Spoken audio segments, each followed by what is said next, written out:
Masamune was a high school student, handsome and well-built. That morning, right after taking a shower, he stood in front of the mirror, admiring his own figure. He couldn't help but praise his own face and body until he realized that his younger sister, Chinatsu, was in his room. Chinatsu teased her brother, saying he was too narcissistic. Masamune denied it, insisting that he wasn't, and instead commented on how Chinatsu was already eating chips so early in the morning. He wondered why Chinatsu kept entering his room without permission, despite his repeated warnings. Chinatsu, on the other hand, was puzzled about why Masamune seemed to ignore their sibling bond ever since they had lived apart for a while. Masamune looked at an old photo of himself and swore that he would never again become the timid, weak boy he once was.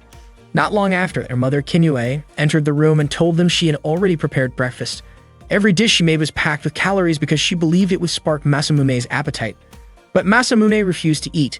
Kinyue immediately looked hurt, thinking that her son must hate her, especially now that they were living under the same roof again. Chinatsu suspected the real reason was because Masamune had already lost a lot of weight compared to before. Without touching the food, Masamune decided to leave for school. Instead, he chose to drink some milk, explaining that he just couldn't eat high-calorie food in the morning. At that time, his personal motto was simple. The most important thing was to be handsome because good-looking people were special. On his way to school, several female students turned their heads to look at him. Passing by the tennis courts, he paused for a moment to watch a few girls practicing. Suddenly, 3 of them started scolding an awkward-looking boy who they thought had been taking pictures of them. The boy nervously insisted that he had only been texting on his phone. One of the tennis players then recognized Masamune as the new transfer student from last week and invited him to join their practice. Masamune politely turned her down. More girls began to gather around, admiring how high his entrance exam scores were and how well he had played in sports. Hearing those compliments, Masamune smiled. He then praised the girls for practicing so early in the morning, which made their faces turn red, and they shouted excitedly after hearing his kind words. That moment made Masamune even more convinced that being handsome was the key to everything, and he felt confident that his plan would work out. When he arrived in front of the school gates, he noticed a crowd forming. Everyone was talking about how Shigeo had confessed his feelings to the so-called cruel princess. Among the students, Shigeo was seen as a cool upperclassman, and many believed that even the cruel princess would eventually accept him. Soon enough, she appeared on the school rooftop. Shigeo's excitement grew, and he called out to her with a nickname, comparing her to a shy Rapunzel. He asked her to give him an answer right there in front of everyone. The cruel princess smiled and purposely used a microphone so everyone could hear. She thanked Shigeo for his confession, but explained that she had asked one of her friends to look into his background. What she discovered shocked the crowd. She revealed that Shigeo had bought a certain comic book and secretly hid it inside one of his school textbooks. The students gasped. She continued by pointing out his habit of staring at girls' arms in ways that didn't seem respectful. On top of that, she even mentioned an online fantasy story Shigeo had written, where the main character just so happened to share his name. Hearing this, many of the female students quickly distanced themselves from him. Shigeo tried to defend himself, saying it was just a misunderstanding. The cruel princess didn't stop there. She even made fun of a mole on his chest, giving him an embarrassing nickname, and boldly wrote that nickname on a long banner for everyone to see. Shigeo's confidence collapsed, leaving him humiliated in front of the entire school.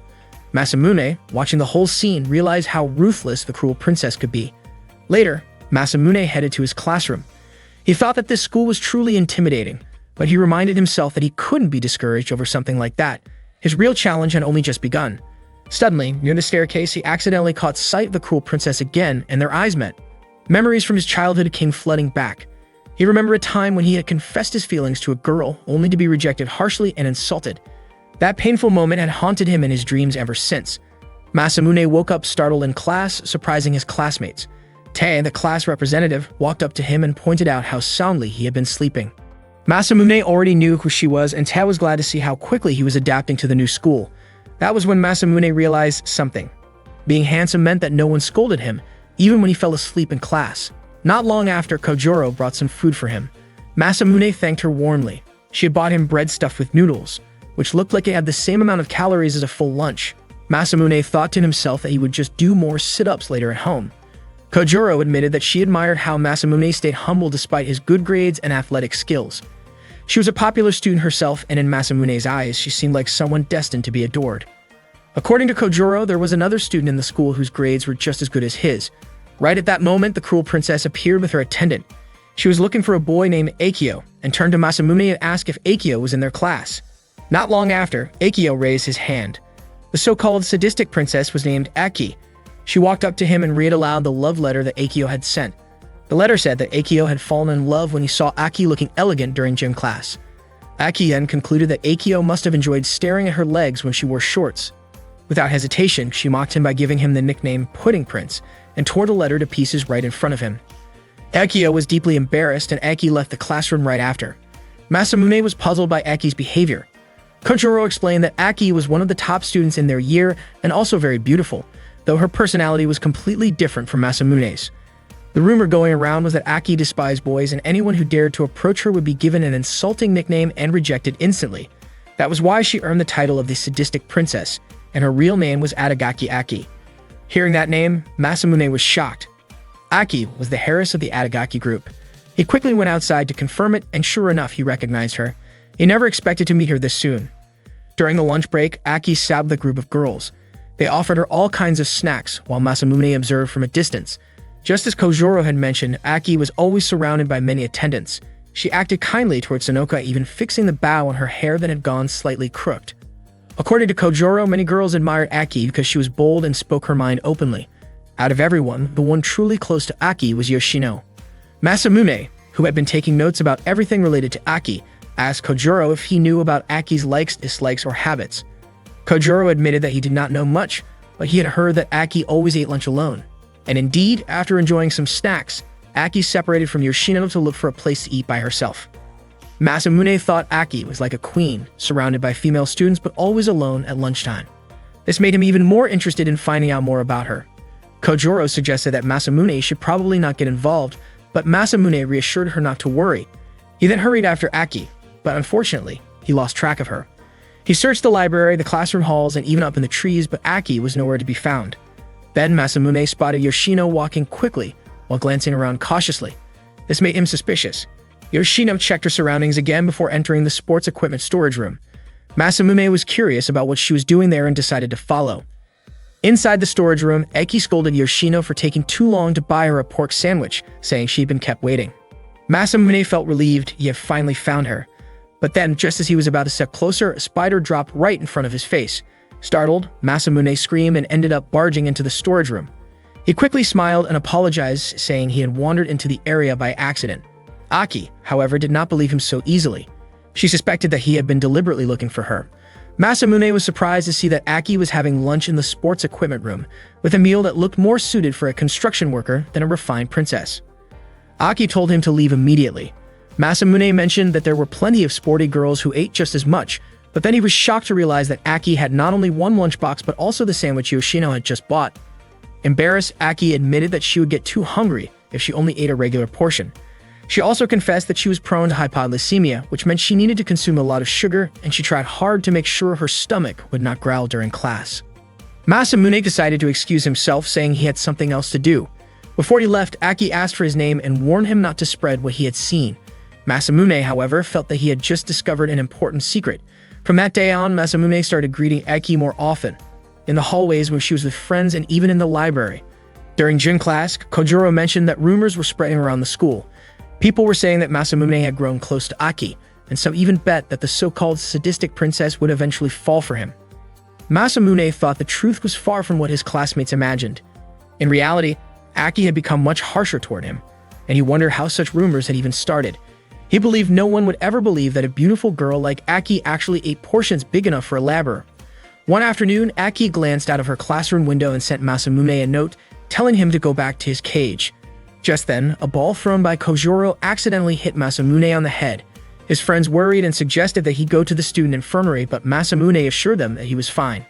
After school ended, Aki's friends said goodbye and left. Aki walked ahead while Yoshino stumbled behind carrying Aki's bag. Aki called out to Yoshino, asking her to buy some food because she felt like she was about to faint. Sonoka, in her usual blunt way, ordered Yoshino to hurry and get the food. Yoshino obeyed and ran down the street toward her shop. At that moment, Aki felt puzzled. She thought her lunch portion had been more than enough, yet it seemed her body was burning calories too quickly. She grew irritated because Yoshino was taking too long to come back. Suddenly, Akio showed up and asked whether Aki was going on a date with Masamune. Clearly upset, Akio yanked Aki's long hair and scolded her for tearing up the letter he gave her, while still accepting Masamune's letter. He even said that being handsome must feel good. Aki told him to let go, but Akio lashed out, saying Aki had always looked down on others. He then pulled a pair of scissors from his pocket and held them up threateningly. Aki could only close her eyes tightly, bracing herself. Luckily, Masamune appeared just in time. He rushed forward, freed Aki's hair, and grabbed the scissors with his hand, which caused his palm to bleed. Masamune had already suspected something like this might happen because of how sharp-tongued Aki could be. When Akio saw the blood dripping, he screamed in fear and ran away. Masamune quickly turned to Aki and asked if she was hurt. Instead, Aki asked him the same question back. Masamune assured her that he was fine and felt relieved that she was safe. However, as soon as he looked at the wound on his hand, the pain hit him all at once, making him want to cry out. Still, in a way, he felt it was worth it. Not only did he know Aki's secret now, but he had also saved her, which meant she might not treat him so harshly anymore, especially since her pride would never allow her to ignore the fact that he had helped her. Masamune suggested that Aki shouldn't always look so stern, saying a girl becomes beautiful when she smiles. Hearing that, Aki's cheeks turned red with embarrassment. Back when he was a child, Masamune had been an overweight boy with a cocky attitude, making him an easy target for his classmates' teasing. At that time, Aki had once been his savior, helping him when others picked on him. But one day, everything changed. When Masamune gave her flowers, she threw them away and told him she had never liked him, cruelly giving him the nickname Pig's Foot. That day left a scar in Masamune's heart, and he swore to get revenge. His plan was to make Aki fall in love with him, reveal his true identity, and then reject her in the most elegant way possible. Masamune proudly called this his dead or love strategy. He even laughed so loudly about it that his mother and little sister overheard. The next morning, Masamune headed to school as usual. Tae greeted him and noticed his hand wrapped in bandages. When she asked what happened, Masamune said it was just an injury from his own carelessness. Tae looked doubtful but didn't press further. Soon after, Masamune ran into Akio, who looked embarrassed and apologized for what happened the day before. Masamune told him not to take it too seriously. Tae, curious about the situation, asked what was really going on, but Masamune simply called it a secret, which made the girls around him squeal with excitement. Later, Kojuro met him at the lockers. When Masamune opened his locker, a letter slipped out. Kojuro teased him, saying it was probably a love letter. But when Masamune unfolded it, the words written inside were just Pig's Foot. A wave of unease hit him. Masamune started to wonder if Aki had already figured out who he really was. After finding a letter in his locker, Masamune became curious about who had actually sent it. He glanced at each girl in his class, which startled them. Masamune wondered if it might have been Aki, but he was not convinced she would do something like that since he believed Aki was the type who preferred to embarrass others in public at the right moment. That made him question who else could possibly know about his past. Seeing Masamune looking unsettled, Kojuro asked what was going on with him, which made Masamune briefly suspect if Kojuro might have been the one. Tat also asked why his face looked so tense, but Masamune brushed it off, saying he was fine. Suddenly, a student shouted about pork feet, which shocked Masamune. However, after listening closely, he realized they were only talking about food. Masamune hated remembering the darker parts of his past. Back then, his classmates had mocked him by giving him the nickname Pig's Feet. At that moment, some of his friends approached, assuming that he was not feeling well. Masamune thought they were kind only because they saw him now as handsome. Yet he feared that if they ever learned about who he used to be, they would turn on him and treat him the same way as before. He was determined not to let that happen. When class began, Masamune struggled to focus on the lesson. His teacher asked him to read the third paragraph, and as he did, tears suddenly rolled down his cheeks. He explained that it was because of the emotional story of the Hike clan in the textbook. His classmates assumed he was just extremely sensitive. Still, Masamune kept reading, silently vowing to uncover the truth about the mysterious letter. During break, Masamune worried that if Aki ever found out about his past, his entire plan for revenge would crumble. He had gone as far as living with his grandfather and even changing his last name. All those 8 years of hard work and determination would go to waste. His stress grew so heavy that he felt stomach pains. Later, he noticed students rushing to buy bread. It was the first time he had seen such chaos. Among them was Yoshino, whose small body was pushed around in the crowd until she fell, landing right in front of Masamune. He quickly helped her up.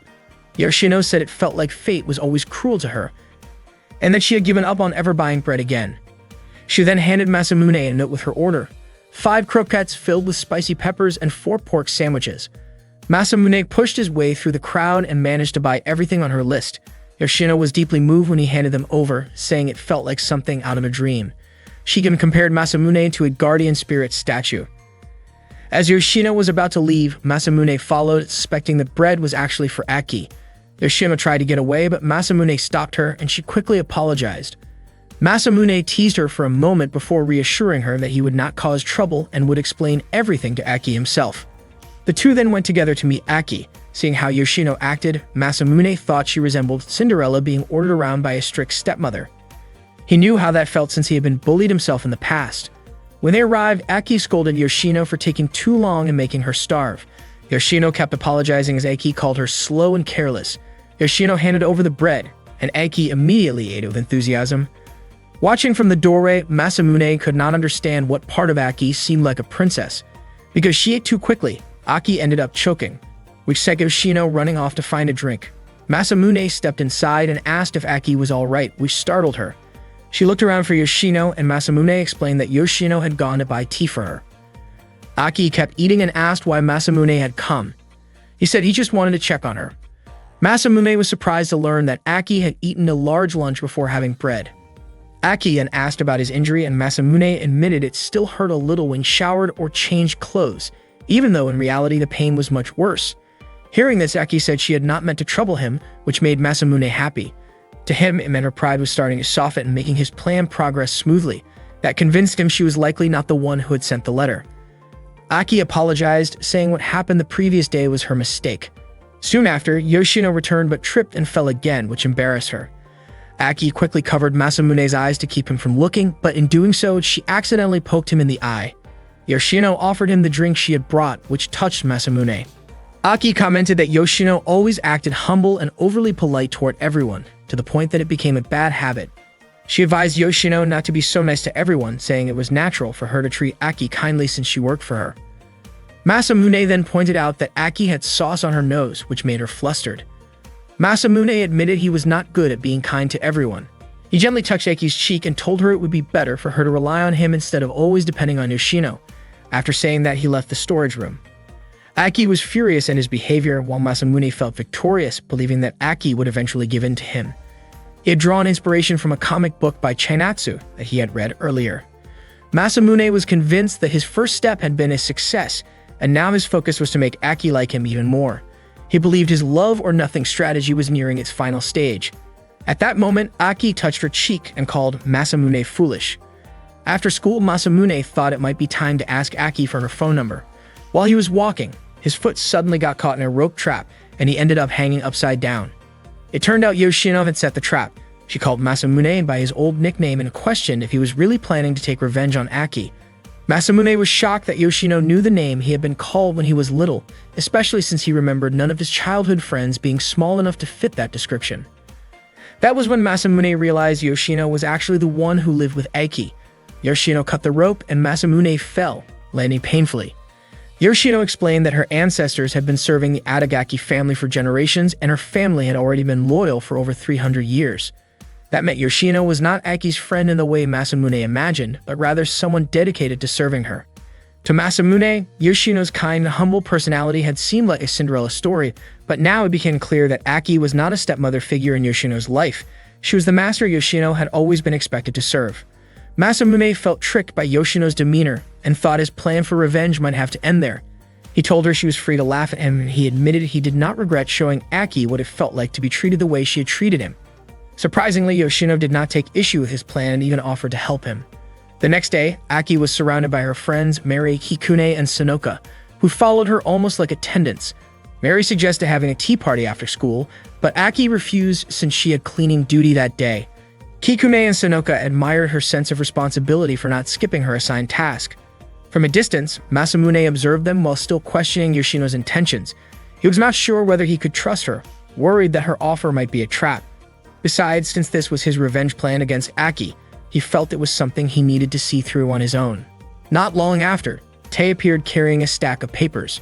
She called Masamune's name and reminded him he was heading the wrong way if he wanted to reach the lower classrooms. She even offered to draw him a map so he would not get lost again. Masamune thanked her and carried the stack of papers for her. Todd explained that it was her duty as class representative to help the new student. While they walked, Tae mentioned that the students had been talking about a barbecue party being planned in class. Masamune thought this might be the right chance to practice asking for someone's contact information. Until then, the only number saved in his phone was his mother's, and the idea of asking a girl for her contact felt overwhelming. He lost his nerve and hurried ahead to class instead. Once in the classroom, Masamune asked Kojuro if exchanging contacts with someone meant that person could see the rest of his contact list. Kojuro reassured him that was not the case. Still anxious, Masamune asked again to be sure, and Kojuro was surprised by how serious he was about such a small detail. Relieved that his list would remain private, Masamune started wondering about the perfect moment to ask Aki for her number without making it awkward. A little later, someone from another class announced that one student was missing from the cleaning duty rotation, and they needed a replacement until summer. Tat wanted to volunteer, but could not because she had club activities that day. Since Masamune was not yet part of a club, he offered to take the spot. After school, Masamune joined the cleaning duty. To him, this was a golden opportunity to be near Aki. He greeted her, but she ignored him. Assigned to clean the classroom windows, Masamune grew frustrated over the phone number issue. He worried that if people found out about his embarrassing past nickname, they would see him as a loser and no girl would want to be with him. For a moment, he began to think that making Aki fall for him might be nothing more than an impossible dream. At that moment, Tae approached him to apologize for giving him extra trouble. Masamune brushed it off and told her not to feel guilty, but Tae admitted she often caused others problems. She compared herself to Masamune, who always seemed willing to help others without complaint. Masamune realized this might be his chance, and he suspected Ta had purposely waited until he was alone. Ta commented that the barbecue party would probably be fun, but suggested that going to the movies together might be even better. Masamune's imagination ran away with him. He pictured sitting next to Ta in a theater, their hands brushing against each other, watching a horror film that might lead her to grab his arm in fear, and afterward heading to a cafe to talk about the movie, something that felt very much like a date. The thought made his face turn red, and for a moment, he almost forgot about his original plan. Masamune had not said anything yet, but Ta noticed that he was busy and quickly apologized for asking him out of the blue. After Ta left, Masamune began to wonder if maybe he was becoming popular. He felt genuinely thankful to Ta for boosting his confidence. Suddenly, Aki showed up, saying that she was looking for a new bucket. Masamune felt extremely embarrassed since his face was still showing how happy he had been. Aki again asked if Tae was even part of the committee. Masamune admitted that Tae was only talking with him earlier, but it seemed like Aki had overheard their conversation. She pointed out that Masamune was lucky because he seemed popular. Masamune smiled and suspected that Aki might have sounded a little jealous, since her voice carried a lot of emotion. He said it would be pointless to date someone he did not truly like. Aki asked him which girl he actually wanted. Masamune boldly admitted that he wanted to date her and made it clear that he wanted her to be his girlfriend. Aki smiled and thanked him, which Masamune interpreted as her accepting his feelings. Excited, he asked for her contact and Aki agreed. Masamune could hardly believe it was that easy, and his confidence grew even stronger. However, Aki explained that her phone was being repaired at the moment and promised to give it to him during the next cleaning duty. Masamune then suggested that they meet again at the same time in that classroom. A week later, Aki never showed up at the promised place. Masamune grew bored from waiting until he noticed a letter near the blackboard. When he opened it, he found a clue that led him to check inside the teacher's desk drawer. Inside, he found an origami with another clue pointing to the broom closet. He quickly opened the broom closet and found yet another note leading him to the desk in the back. When he followed the instructions, he found a clue inside a cage. After opening it and being startled by the animals inside, he discovered a final note telling him to return to where it all started. Looking out the window, Masamune saw Aki holding up a rolled piece of paper, revealing that she was rejecting him. She smiled and walked away. Seeing this, Masamune grew upset because he realized Aki had been toying with him. Just then, Yoshino appeared and commented that he was simply unlucky. Yoshino explained that she was actually there to take Aki's place for cleaning duty. Masamune told her she could laugh at him if she wanted, but Yoshino calmly said that he was too naive. If he had trusted her from the start, she could have given him Aki's contact and he might have even been able to go on a date with her. Yoshino then wrote her own contact into Masamune's phone. That day, Ta shared some news with her friends. Based on a teacher's meeting, if even one student in the class got a failing grade, then the entire class would have to attend extra lessons for a full month. Tae's face turned red when she looked at Masamune, and she asked what he thought about it. Masamune said everyone just needed to study harder. Tae was convinced that Masamune would take the test with ease, but Masamune pointed out that the one who was always relaxed about exams was actually Kojuro. Kojuro really didn't seem worried. For her, what mattered most was trying her best. She even admitted that during the last midterm her scores were all single digits, and this time she hoped to at least get double digits. Masamune was shocked to realize how poorly Kojuro had done before. Tae was sure Kojoro would end up in the extra lessons, and she joked about Kojoro looking like she fit a certain type if she lost even more weight. Masamune was caught off guard by Tae's unusual hobby. Tae added that no matter how delicate a guy looked, he was still a guy. Masamune placed his hand on Kojoro's shoulder and suggested she start studying harder right away. Tae got excited, imagining that Masamune and Kojoro might end up spending time together. After school, Masamune invited Kojoro to join him in this self-study room. At first, he wanted to check just how much Kojoro understood, but Kojoro believed it was already too late to start. Masamune wondered how she even managed to get accepted into the school. Kojoro said that was one of the 7 wonders of the school. Masamune then asked what the other 6 were, and to his surprise, the conversation matched something Yoshino and Aki had said before. Unexpectedly, Aki and Yoshino were also in the study room. Masamune greeted them and asked if they were studying for the test as well. Aki explained that she was only helping Yoshino because if the rumor was true, then the whole class could get dragged into extra lessons. Masamune found it strange since Yoshino looked smart, but her grades turned out to be terrible. Kojoro commented that Yoshino was in the same situation as her. Aki was surprised to see Masamune teaching others. She thought it was ironic how confident he seemed when he could still be tricked by simple things. She hoped he would not make the wrong move again. That reminded Masamune of the time Yoshino had offered to help him. Suddenly, Masamune challenged Aki to a bet. Either he and Kojoro or Aki and Yoshino would score higher on the test. If Masamune won, then Aki would have to go on a date with him. Kojoro was stunned by his boldness. Aki wondered what the point of such a bet was, but Masamune teased her, saying she might just be afraid of losing. Aki dismissed that and asked what she would get out of it if she agreed. Masamune promised that if Aki won, she could give him any nickname she wanted and he would stick a tag with that nickname on his back until graduation. That made Aki interested, but she added another condition. If she won, Masamune would also have to buy her lunch until she was satisfied. Masamune agreed and the deal was made. Aki warned him not to regret it if he lost. Kojoro didn't feel confident, but Masamune reassured her. He also thought that if what Yoshino had once said was true, then the competition wasn't really 2 versus 2, it was more like 3 against 1. That night, Aki continued tutoring Yoshino. Yoshino asked if Aki wasn't going to study as well, but Aki replied by asking if Yoshino thought she would lose to Masamune. Yoshino explained that she didn't mean it that way, but according to rumors, Masamune had scored a perfect 100 on the entrance exam. Aki was shocked.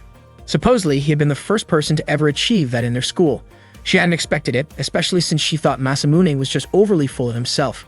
Yoshino promised she would do her best so Aki could win the bet.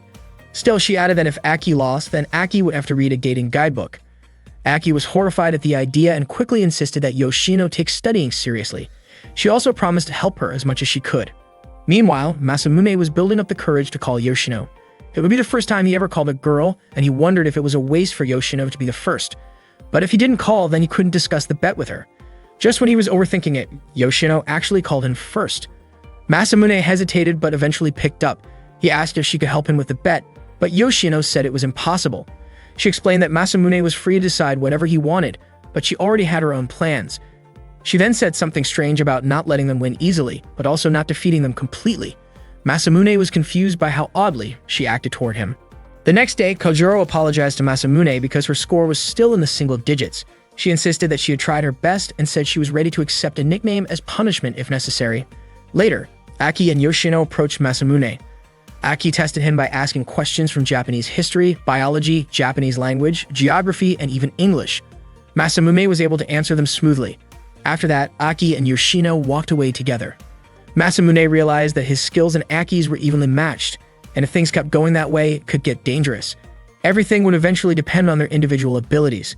That day after school, Masamune continued tutoring Kojoro as usual, to the point where she became exhausted.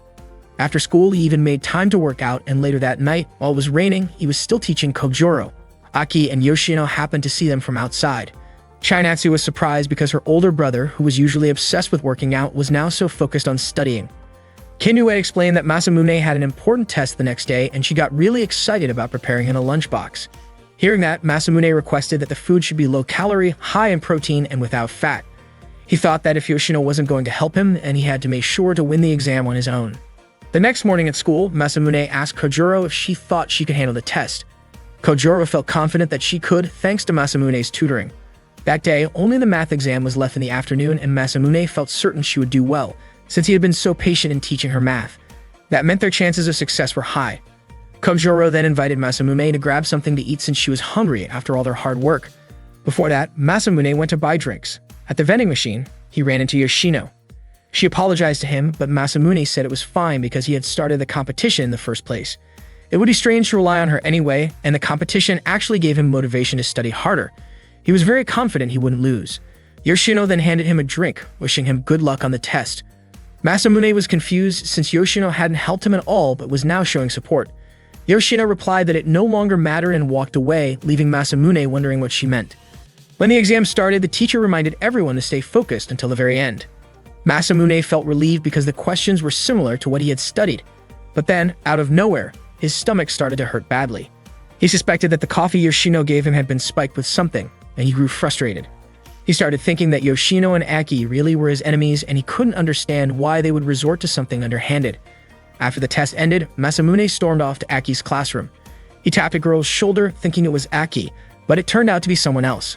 He then found out Aki hadn't come to school that day because she had a fever. At that point, he realized what Yoshino actually meant. Masamune would definitely win. Still, he couldn't understand why his stomach had to be involved. Soon after, Chinatsu messaged him and explained that the eggs in their lunch had gone bad, which explained the stomach pain. After school, Masamune had to attend extra classes and Kojuro cheered him on. To his surprise, Aki was also in the same class, which made him happy. He even thought of it as a kind of classroom date. The next day, Masamune prepared to go on an actual date. It turned out Yoshino had called him earlier and encouraged him to go. Masamune was puzzled, since the results of their last challenge had ended in a draw. Yoshino told him he was weak for giving up after a tie. She explained that on Sunday afternoon, Masamune and Aki would meet at the station and Aki was guaranteed to show up. When Sunday came, Masamune went to the station to see if Yoshino was right. Sure enough, Aki showed up, but she was wearing a magical girl costume. People around them were surprised, thinking Aki was doing a cosplay part-time job. Masamune was shocked too because it was the same costume from an anime that aired every Sunday morning. Not long after, a man asked to take a photo with Aki because her costume looked so good, which startled her. Masamune called out to her, and Aki quickly rushed to his side, clearly uncomfortable. The man made a rude comment before leaving, which annoyed Aki, and she gave him a mocking nickname. She then invited Masamune to start walking with her. Masamune asked for an explanation about her outfit, and Aki was surprised he didn't know the so-called dress code for first dates. She explained that to make things less awkward on a first date, both people should wear costumes. Without Aki knowing, Masamune secretly called Yoshino and asked why Aki was acting that way. Yoshino said she had her own plan, and if Masamune trusted her, everything would go smoothly. Since Aki always trusted Yoshino's words and actions because of their long-standing master and servant dynamic, it made things easier to set up without raising suspicion. Masamune wondered why Yoshino was willing to help him so much, but Yoshino quickly ended the call, saying they shouldn't talk for too long or Aki might notice. Before hanging up, she cheered him on and teasingly called him by a silly nickname. Masamune thought that the best move was to just enjoy the opportunity and make the most out of the strange costume date. He went back to Aki and apologized for not really understanding the so-called dress code. Then he asked if that meant Aki was admitting they were on an actual date. Aki was caught off guard and got flustered, blaming the whole situation on Masamune's lack of resolve. Yoshino had apparently convinced her that she needed to support Masamune so he wouldn't fall apart after failing an exam. That was the reason she ended up spending the day with him. Masamune was confused about why Yoshino's story felt so much like a Korean drama. Aki told him that from that moment on, he should try to live more peacefully. She then took him to the movies, and Masamune was surprised when he realized that Aki had rented out the entire theater just for the two of them. Masamune admitted that Aki was still the same as she used to be. When he sat down next to her, Aki asked him to sit farther away instead. They ended up watching a horror movie about zombies that was terrifying. Masamune had forgotten to check what movie they were going to see beforehand, and it turned out to be way too scary, to the point that Aki nearly fainted from fear. Masamune asked if she really hadn't known it was a horror movie, and it turned out Yoshino had been the one who arranged everything. After the movie, Aki's stomach growled from hunger, so the two of them went to a restaurant. Masamune was surprised that she still had such a big appetite after watching something so frightening. As Aki finished each plate, she pushed the empty dishes toward him. Masamune thought that the Aki he had known in the past would have acted much more arrogant, and she probably would have been embarrassed to eat 3 full meals at a restaurant while dressed in a magical Hatapure costume. Out of curiosity, Masamune suddenly asked if her eating habits were something she had always had since childhood. Aki admitted that it might have come from a painful memory in her past. Suddenly, a little girl asked why Aki was wearing such a strange outfit. Masamune was caught off guard, but Aki quickly defended herself, saying her outfit was not strange at all, but actually the costume from Hatapure. She became upset when the girl assumed she was just cosplaying, and the small commotion drew people's attention. Aki insisted that the little girl simply didn't understand and that what she was doing was actually part of a date ritual. Embarrassed, Masamune grabbed her hand and hurriedly pulled her outside. Realizing that everyone had been staring, Aki began to feel that maybe the costume she wore really wasn't normal. The two of them then went to a summer clothing shop. Aki went straight into the fitting room to change out of the costume, and suddenly she screamed loudly. Worried, Masamune rushed toward her. Aki's face turned red when she saw him, and she instinctively hid his face, making him fall down. Back when Masamune was still a chubby boy who often got teased, he had accidentally passed in front of Aki's house and met her. Aki had scolded him harshly, telling him to become stronger. Her words back then had been blunt and merciless. That evening, Masamune woke up with his head resting on Aki's lap. He thought that deep down, her heart was still just as kind as before. When Aki noticed he was awake, she immediately stood up and got ready to leave. Masamune apologized for startling her earlier, but Aki still acted proudly. Later, Masamune called Yoshino to tell her about their date that day. Yoshino explained that her goal in helping him was always for Aki's sake. She believed that Aki needed to do some self-reflection, and that if Masamune ever ended up rejecting her, Yoshino herself would benefit as well. Masamune understood what she meant, though he thought it was a bit much to have been made to sleep on Aki's lap. Yoshino didn't even seem to understand what he was talking about. Masamune then asked her for help again in the future, even calling her teacher as a nickname. At that moment, another one of Aki's maids, Naruno, mentioned that it was rare for Yoshino to talk with anyone besides Aki, and asked if something exciting had happened.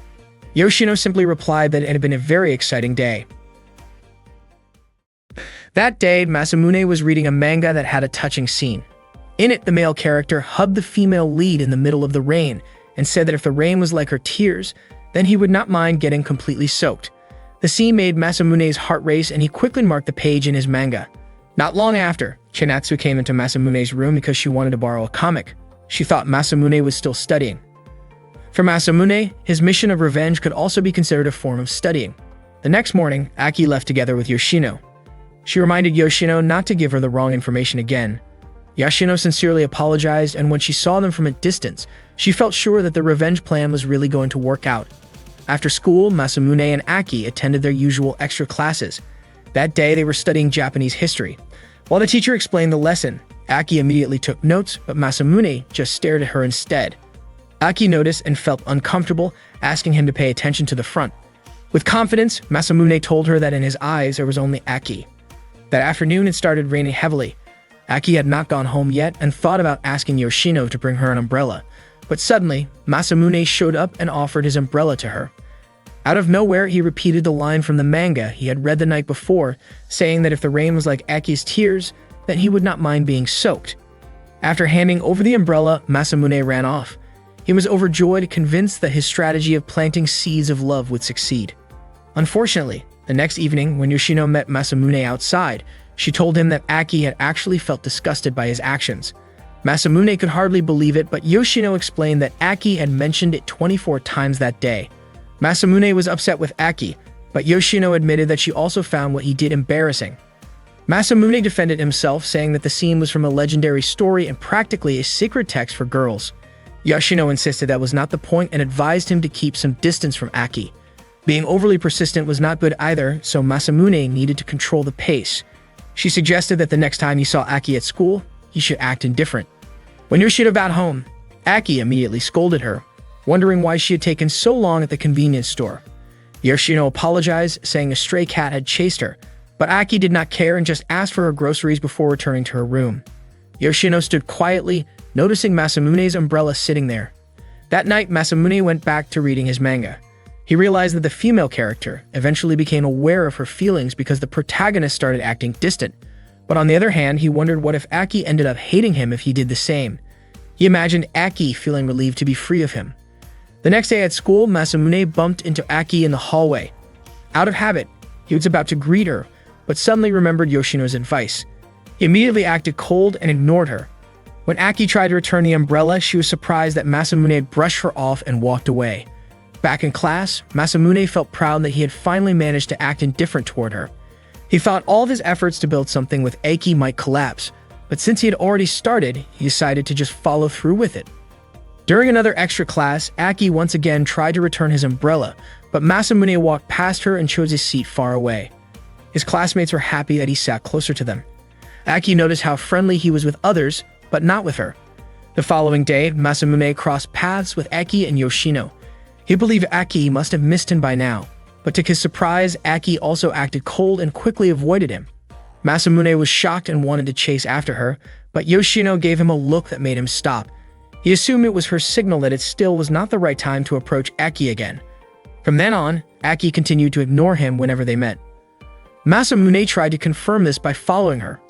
In the school restroom, he started wondering what would happen if Aki kept treating him this way. He even questioned if he was just a background character in someone else's story. That afternoon, Masamune was walking alone down the school corridor when Aki suddenly stopped him and called out his name. He was startled by how suddenly she appeared. Aki told him they needed to talk. Normally, when someone wanted to talk to Masamune, they would act shy, but Aki looked like she was annoyed. Masamune suggested they talk another time and tried to walk away, but Aki tossed the umbrella at his head, making him wince. She spread her arms, blocking his way so he could not escape. Aki clearly did not want to let him walk away. When Masamune tried to run past her, she grabbed his tie, pulling him down. Masamune asked her to let go, but Aki refused. She scolded him and called him foolish, demanding to know what he really wanted. Her grip did not loosen, and Masamune felt like the whole situation resembled being cornered by someone tough at school. He realized his fate was nothing like that of a manga protagonist. Ake then asked why he had suddenly started acting distant, explaining that it left her unsure of what to do. Masamune froze when he heard that, especially when he noticed Aki's face turning red. He reminded himself not to be charmed by her flustered expression. Masamune praised Yoshino, calling her a teacher to him, since everything seemed to move according to plan because of her help. He thought maybe it was finally time to strike back. Masamune admitted that he had purposely waited for Aki to say those words. Aki, however, had not expected that he had done it on purpose, and she called him cruel. This left Masamune wondering if his plan was actually working or not. Even though Aki called him cruel, her expression was not one of anger, but more of confusion. Aki asked why Masamune would intentionally do such a thing and what it was that he actually liked about her. The truth was, his reasons were complicated. Aki was beautiful, yet she claimed not to like boys. She had a great figure, yet she was known for her appetite. She was smart, but sometimes slow to notice things.